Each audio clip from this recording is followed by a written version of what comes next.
Hello बच्चों, आज हम पढ़ेंगे हिंदी के वर्ण विचार के बारे में। यह वर्ण विचार क्लास 6, 7, 8 तीनों कक्षाओं के लिए है। इसके मैंने 2 भाग किए हैं। पहले भाग में हम स्वर के बारे में जानेंगे और दूसरे भाग में हम व्यंजन के बारे में जानेंगे। स्वर के कितने प्रकार हैं, स्वर कितने होते हैं हिंदी में, सब इसी पार्ट में बताया गया है। तो आराम से घर बैठकर पढ़िए और समझिए। अगला वीडियो जल्दी ही आपके सामने मैं लेकर आऊँगा और उसके बारे में भी हम समझेंगे। तो मेरे वीडियो को लाइक कीजिए, शेयर कीजिए और सब्सक्राइब कीजिए। तो चलिए पढ़ते हैं और समझते हैं स्वरों के बारे में। हेलो बच्चों, एजुकेशन में आपका हार्दिक अभिनंदन है। आज हम पढ़ेंगे वर्ण विचार अर्थात अक्षर विचार। इंग्लिश में बोलेंगे ऑर्थोग्राफी। इसका पार्ट 1 है ये। इसके बाद दूसरा पार्ट भी आएगा।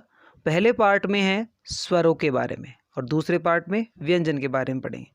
तो स्वर के बारे में पढ़ेंगे, उससे पहले हम देखेंगे व्याकरण की परिभाषा। व्याकरण किसे कहते हैं, व्याकरण किन किन शब्दों से मिलकर बना है। तो व्याकरण की परिभाषा देखते हैं।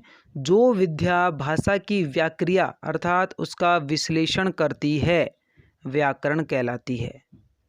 ठीक है, जो विद्या भाषा की व्याक्रिया या विश्लेषण करती है उसे व्याकरण कहते हैं।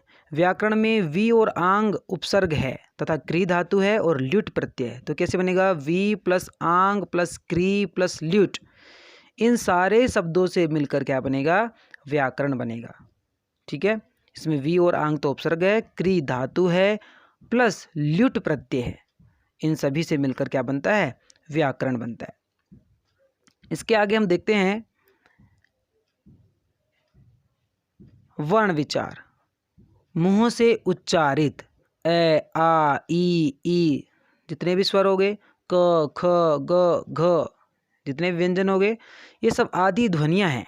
और ध्वनियों के लिखित रूप को, लिपि चिन्हों को वर्ण कहते हैं, अक्षर कहते हैं। तथा जिस ध्वनि या ध्वनि समूह का उच्चारण एक श्वास के एक ही आघात में हो जाए उसे अक्षर कहते हैं। और अक्षर ध्वनि का सबसे छोटा रूप होता है। अक्षर क्या होता है, ध्वनि का सबसे छोटा रूप होता है। इसको विभाजित नहीं किया जा सकता, इसको अलग अलग पार्ट्स में डिवाइड नहीं किया जा सकता।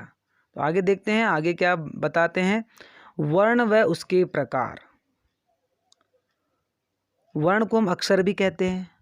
ठीक है, अक्षर को हम 2 भाग में विभाजित करते हैं। पहला होता है ए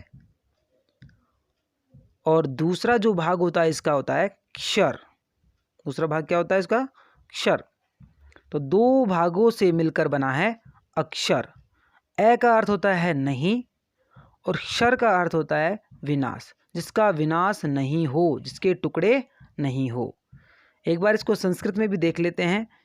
न क्षरति इति अक्षरः, जिसका क्षरण नहीं हो, जिसका क्षरण अर्थात टुकड़े नहीं हो या जिसके टुकड़े नहीं किए जा सकते हो उसे अक्षर कहते हैं।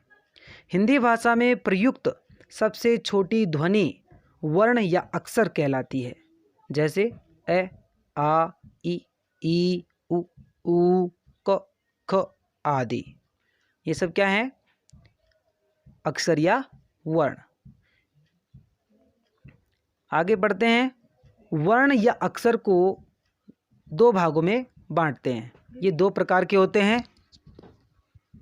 पहला है स्वर, दूसरा है व्यंजन। 2 भागों में डिवाइड कर लिया, स्वर और व्यंजन। तो आज हम इसमें स्वर के बारे में पढ़ेंगे। स्वर पहले देखते हैं, स्वर किसे कहते हैं। वे ध्वनियाँ जिनके उच्चारण में हवा फेफड़ों से उठकर बिना बाधा के मुंह या नाक के द्वारा बाहर निकल जाती है, वे ध्वनियाँ क्या कहलाती हैं, स्वर कहलाती है। जिनको निकलने में कोई बाधा नहीं होती है, ठीक है, वो ध्वनियाँ स्वर कहलाती हैं। अर्थात जिसको बोलने के लिए अन्य ध्वनि या वर्ण की आवश्यकता नहीं होती, जिन अक्षर या वर्ण को बोलने के लिए किसी दूसरे वर्ण की हेल्प नहीं लेनी पड़ती, उसको हम स्वर कहते हैं। अब इसके आगे हम देखेंगे कि स्वर कितने होते हैं और कौन कौन से होते हैं, उसके बारे में जानेंगे। ठीक है, तो चलिए चलते हैं। स्वर हिंदी में कुल 11 स्वर होते हैं और कौन कौन से हैं तो होते हैं ए, आ, ई, उ, री, ए, आई, ओ, औ। ये कुल 11 स्वर हिंदी में होते हैं। तो आपको समझ में आ गया होगा कि हिंदी में कुल कितने स्वर होते हैं? 11 होते हैं। और पहले नीचे मैंने बता ही दिया, ए, आ, ई, उ, री, ए, आई, ओ, औ। ठीक है, आगे हम देखते हैं स्वर के 3 प्रकार हैं। कितने प्रकार हैं स्वर के? 3 प्रकार हैं। तो हम पहले प्रकार पे चलते हैं। पहला प्रकार है ह्रस्व स्वर। पहला प्रकार कौन सा है? ह्रस्व स्वर। और दूसरा प्रकार कौन सा होगा बताइए? दीर्घ स्वर। कौन सा होगा? दीर्घ स्वर। पहले ह्रस्व स्वर, फिर दीर्घ स्वर, और तीसरा प्रकार है प्लुत स्वर। कौन सा है? प्लुत स्वर। अब इसके आगे हम देखेंगे ये जो तीनों प्रकार हैं, इसमें से पहला जो ह्रस्व है उसको ह्रस्व स्वर क्यों कहते हैं, जो दूसरा दीर्घ स्वर है उसको दीर्घ स्वर क्यों कहते हैं, जो तीसरा प्लुत स्वर है उसको प्लुत स्वर क्यों कहते हैं। इनका नाम ह्रस्व, दीर्घ और प्लुत ही क्यों रखा गया। तो पहले पे चलते हैं ह्रस्व स्वर, जिनको बोलने में बहुत ही कम समय लगता है।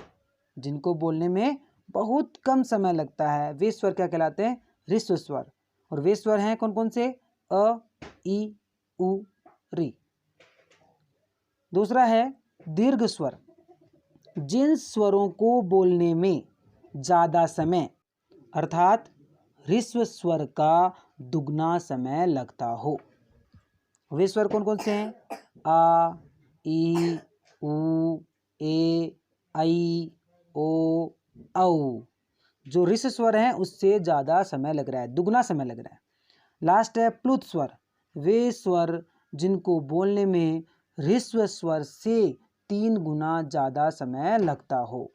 जैसे ओम, राम, मतलब जो मुर्गा बोलता है ना कुकड़ू कू, वो वाला साउंड यहाँ पे आता है।